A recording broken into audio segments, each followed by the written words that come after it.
يدبر الأمر. يدبر أمرك بينما أنت تحارب قلقك، بينما أنت غارق في أفكارك، بينما أنت تخشى وقوع مخاوفك، بينما أنت تسعى خلف رغباتك، بينما أنت في تمام الضياع ويقين الرجوع.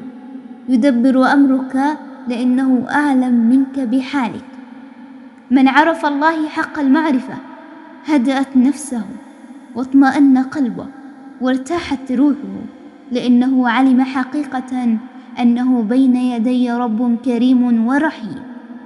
فلا خوف في رحاب أمانه ولا قلق في ساحات رحمته.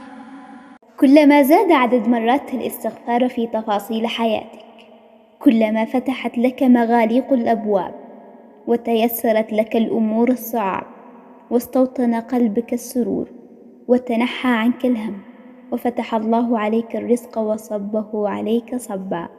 عليك أن تدرك أن القلق لا ينفعك، وإنك لست مالك أمرك، وإن أمرك مدبر من عند الله، وإن التسليم والرضا هو ما يريحك من عناء نفسك، وإن الله رؤوف بعباده لا يمنع إلا لحكمة.